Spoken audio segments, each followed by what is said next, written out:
اللہ میں بہت تھک چکا ہوں، جنہیں اپنا سمجھا وہی پرائے نکلے، جن کے لیے راتوں کو جاگتا رہا روتا رہا وہی میری بے بسی کا مذاق اڑاتے رہے۔ اللہ اب تو ان آنسوں نے بھی فریاد کرنا چھوڑ دیا ہے، کیونکہ یہ جانتے ہیں کہ اب اللہ کے سوا دنیا میں فریاد سننے والا اور کوئی نہیں رہا۔ اللہ تو نے کہا تھا کہ تو 70 ماؤں سے بڑھ کے محبت کرنے والا ہے، تو 70 ماؤں سے زیادہ محبت کرنے والا ہے، تو پھر آ جانا مجھے اس محبت سے لپٹا لینا، کیونکہ اب انسانوں کی دنیا میں میری ہستی بس بوجھ بن چکی ہے۔ اللہ میں جس راستے پہ چلا دھوکے نے میرا استقبال کیا، جس ہاتھ کو تھاما اسی نے مجھے کاٹا، اور جب میں چیخا، جب میں درد سے کراہیا تو لوگ بولے کمزور ہو گیا ہے، تو کمزور ہو گیا ہے، بزدل ہو گیا ہے تو اس لیے تو رو رہا ہے۔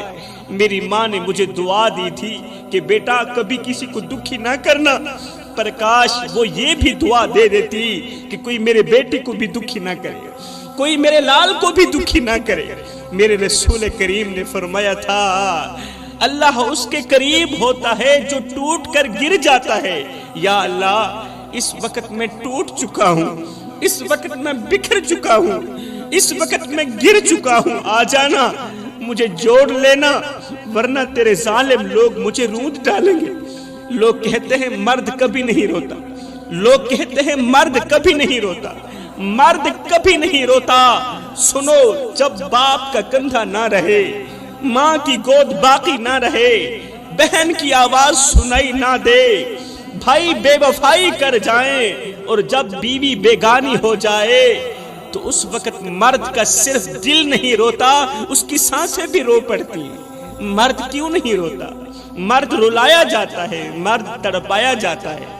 بد نصیب وہ نہیں جو دنیا ہار جائے، ارے بد نصیب وہ ہے جسے اللہ کسی مظلوم کی آہ کا نشانہ بنا دے، بد نصیب وہ ہے جسے اللہ کسی دکھی انسان کی آہ کا نشانہ بنا دے۔ کبھی کسی کے صبر سے نہ ٹکرانا، کیونکہ جس کے ساتھ اللہ ہوتا ہے نا اس کی خاموشی بھی قیامت بن جاتی ہے۔ اور ہاں ایک بات اور، کسی مظلوم پر ظلم ہوتے ہوئے دیکھ کر خاموش مت رہنا۔ بڑے ہی افسوس کے ساتھ کہنا پڑ رہا ہے جوانوں، مسجد اقصی کے صحن میں لاشیں بچتی رہیں اور تم خاموش تماشائی بنے رہے۔ نبیوں کی سرزمین خون سے تر ہوتی رہی اور 57 ملکوں کے حکمرانوں کی غیرت بے غیرتی کے قبرستان میں دفن ہو گئی۔ کاش فلسطین جیسی مائیں پوری دنیا میں ہوتی، کاش فلسطین جیسی مائیں پوری دنیا میں ہوتی، تو آج ہماری نسلیں کسی فلمی ایکٹرز کے پیچھے نہ چلتی بلکہ حضرت عمر فاروق کے قدموں کے نشان ڈھونڈتی۔ اگر فلسطین اور غزہ کی مائیں پوری دنیا میں ہوتی تو آج میری قوم کے نوجوان سیدنا عمر فاروق کے قدموں کے نشان ڈھونڈ رہے ہوتے۔ فلسطین کی وہ ماں جس کے 5 بیٹے اس کی آنکھوں کے سامنے ملبے تلے دفن ہو گئے، نہ کفن ملا نہ جنازہ، بس ریت پتھر اور چیخیں، مگر وہ ماں روئی بھی تو صرف اللہ کے آگے۔ اس نے کہا یا اللہ تو نے دیا تھا تو نے ہی لے لیا، بس اب مجھے صبر دے کہ میں اپنے شہید بچوں کو ہمیشہ کے لیے بھول جاؤں۔ جوانوں فلسطین کی اس ماں کی چیخیں آج اگر حضرت عمر فاروق کے کانوں میں پڑ جاتی تو خدا کی قسم اسرائیلی اپنی پیدائش پر افسوس کرتے، زمانہ دیکھتا کہ اسرائیلی اپنی پیدائش پر لعنت کرتے۔ آج اگر حضرت عمر فاروق کے کان میں آواز پڑتی تو حضرت عمر فاروق کے ہاتھ میں تلوار ہوتی، وہ فلسطین کی سرزمین پر کھڑے ہو کر بلند آواز سے کہتے اے اقصی تو گھبرا نہیں، تیرا عمر آ گیا ہے۔ جہاں مظلوم روئے وہاں عمر خاموش نہیں رہ سکتا۔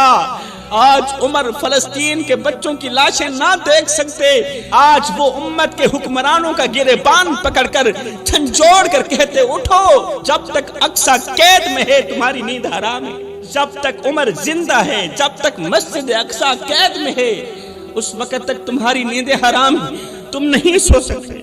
مگر افسوس آج وہ چیخیں امت کے کانوں سے ٹکرا کر واپس جا رہی ہیں اور امت خواب غفلت میں سو رہی ہے۔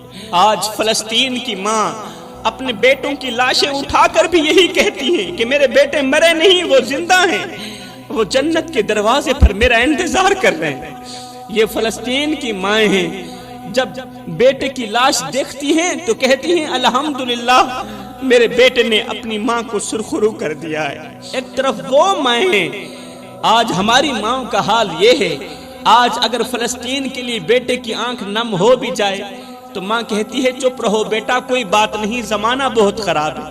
میں نے کہا بی بی زمانہ ٹھیک کب تھا؟ جب کربلا کی سرزمین پر نیزے چلے تھے تب بھی تو نبی کی اولاد سر کٹوا کر حق کی گواہی دے رہی تھی نا، اس وقت بھی مائیں زندہ تھیں، اس وقت بھی باپ تھے، مگر نہ ماؤں نے روکا نہ باپ نے روکا، کیونکہ وہ جانتے تھے کہ یہ قربانی صرف خون کی قربانی نہیں، یہ غیرت کی قربانی بھی ہے۔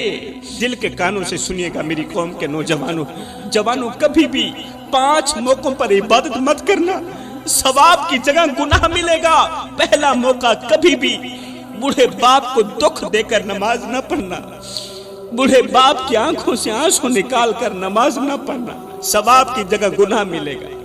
بوڑھے باپ کا دل توڑ کر تہجد میں آنکھیں نم نہ کرنا، ثواب کی جگہ گناہ ملے گا۔ بوڑھی ماں کو بے یار و مددگار چھوڑ کر عمرے کے سفر پر نکل جانا ایسا ہی ہے جیسے کسی کو مار کر اس کے جنازے میں شریک ہو جانا۔ خدا را میرے بھائیوں، بھائی بہن بیوی بچوں کا حق مار کر حج کرنے مت جانا، کیونکہ خانہ کعبہ کی دیواروں کو وہ سجدے قبول نہیں جو کسی مظلوم کے آنسوں سے تر ہوں، وہ سجدے بالکل بھی قبول نہیں۔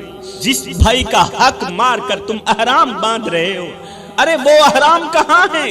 وہ تو ظلم کی چادر ہے۔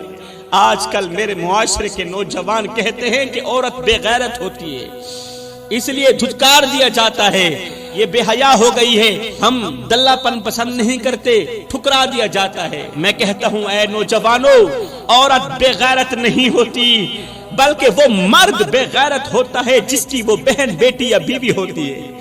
عورت بے غیرت کہاں ہوتی ہے؟ اصل بے غیرتی تو یہ ہے کہ تم مرد ہو کر ایک عورت کی حفاظت نہ کر سکے۔ جب وہ ماں بن کر تمہاری گندگی صاف کرتی تھی تب تو وہ بے غیرت نہیں تھی، جب وہ بہن بن کر تمہارے کپڑے دھوتی تھی، تمہارے جوتے صاف کرتی تھی تب تو وہ بے غیرت نہیں تھی، جب وہ بیوی بن کر تمہارا غصہ، تمہاری چپ، تمہارا غرور سہتی ہے اس وقت بھی وہ تمہاری عزت ہوتی ہے، اور جب وہ تم سے اپنا حق مانگنے کے لیے آواز بلند کرتی ہے تو تمہیں اس کی غیرت یاد آ جاتی ہے۔ غیرت کا وزن عورت کے دوپٹے سے نہیں مرد کے کردار سے ناپا جاتا ہے، اور جب عورت بگڑ رہی تھی تو اس وقت مرد کہاں مر گیا تھا؟ جس نے وقت پر عورت کا ہاتھ نہیں تھاما تھا، جس نے وقت پر عورت کو سمجھایا نہیں تھا۔ ایمان سے بتاؤ عورت کے ہاتھ میں موبائل کس نے دیا؟ عورت نے دیا؟ نہیں، مرد نے دیا۔ عورت کو با اختیار کس نے بنایا؟ عورت نے بنایا؟ نہیں، مرد نے بنایا۔ تم نے اسے موبائل تحفے میں دیا، اور جب اس نے اسی موبائل پر ناچنا شروع کیا تو تمہاری غیرت جاگ گئی۔ تم نے ہی اسے ماڈرن بننے کا مشورہ دیا کہ ماڈرن لڑکیاں ہمیں بہت زیادہ پسند ہیں، اور جب اس نے ماڈرن کا لباس پہنا تو تم نے کہا بے غیرت ہو گئی، تم نے کہا بے حیا ہو گئی۔ اور نادانو، تم نے ہی تو اسے ناچنے کا مشورہ دیا تھا، تم نے ہی تو اسے پینٹ شرٹ پہننے کا مشورہ دیا تھا، تم نے ہی تو اسے ماڈرن بننے کا مشورہ دیا تھا۔ اگر عورت چپ چاپ تمہاری بات سہتی رہے تو وہ اچھی ہے، اور اگر کسی بات کا جواب دے دے تو تم کہتے ہو عورت بے ادب ہو گئی۔ عورت جب تک برداشت کرتی ہے تب تک تم مرد کہلاتے ہو، اور جس دن وہ سوال کرتی ہے اس دن تمہاری غیرت جاگ جاتی ہے۔ دوسری طرف بڑے ہی افسوس کے ساتھ کہنا پڑ رہا ہے، آج کل کی لڑکی ماں باپ کی عزت کو مٹی میں رونج کر کسی آوارہ لڑکے کے ساتھ پکنک پہ جا رہی ہے، ہوٹلوں پہ مل رہی ہے، تنہائی کو محبت سمجھ بیٹھی ہے۔ کسی راہ چلتے آوارے نے کہہ دیا تھا کہ تم بہت کیوٹ لگتی ہو، تم بہت اچھی لگتی ہو، اسے لگا کہ وہ شہزادہ ہے، وہ تو مجھ سے محبت کرنے والا، وہ تو عشق کرنے والا ہے، اس لیے تو وہ کہتا ہے کہ تم مجھے کیوٹ لگتی ہو، تم مجھے اچھی لگتی ہو۔ ماں باپ کی عزت کی دھجیاں اڑا کر اس آوارے کے پیچھے بھاگ نکلی۔ 6-7 دن تو بڑے پیار سے گزرے،